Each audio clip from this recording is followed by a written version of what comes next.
Jimmy just and the yucky blocky fruitcake. Chapter 3, all about carnivores. Mrs. took attention. Attention is when you say the word here. Only I didn't feel like saying it. So I just raised my hand very flimsy. Are you feeling alright, Jimmy? She asked. She's okay, said Lucia. She's just mad because I beat her at puppy. Yeah, only I already explained that to you, madam, I shouted at Lucia's face. Mrs. clapped her loud hands at me.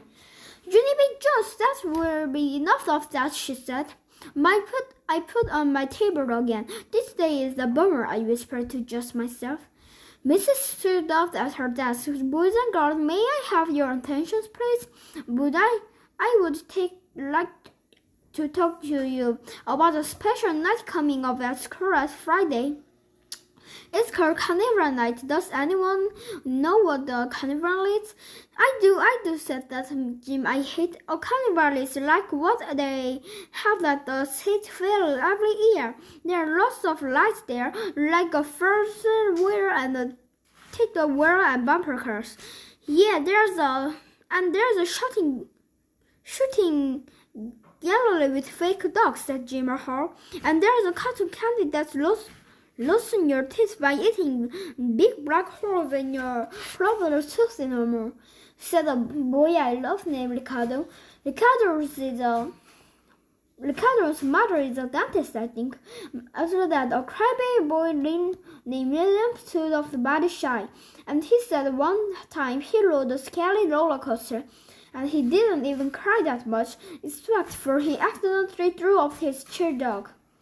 Then Polly and Puffer told about carnival food that he threw off too, like a candy apple and a caramel popcorn and a rubber band. Except for that is not a food. That is office surprise. I raised my hand. Carnivores are ripoffs, I said, 'cause one time my daddy kept on trying to knock over the 3 barrels with the ball, but even when he hit them, it would fall out. It would fall down, so then he and mother had to call the cops. And also, it was in news 6 and 10. Mrs. laughed out loud. Yeah, only that is not a laughing matter, I told her. She stopped smiling. No, of course it isn't, she said. Now, I promise that nothing like that will happen at our school carnival, that's Junie B. All the games are going to be run by the parents and teachers, and there's over hundreds of prizes to win. I said of the little bit stranger. Hundreds? I said hundreds, she said. Yeah, only I didn't know how to win them, I said. And so Mrs. got out a piece of paper that told all about the carnival game.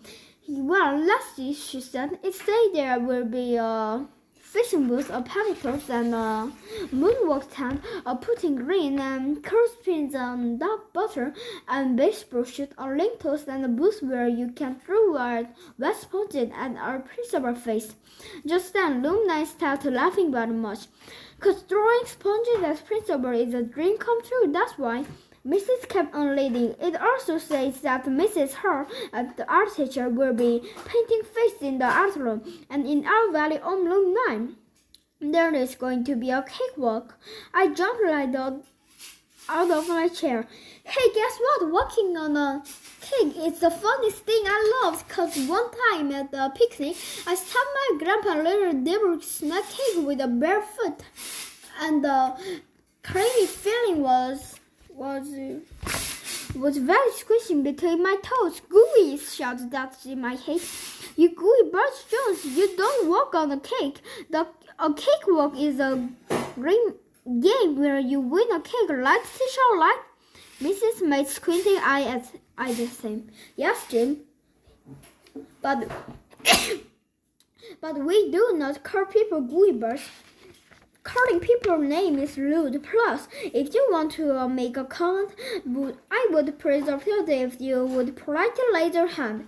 Like me, right, Mrs.? I hollered out, 'cause I raised my hand very polite when I told you that carnivores are rip-offs. Remember that? Then a lot of other kids shouted they were very polite too. and so I had to stand up my chair so Mrs. hear me.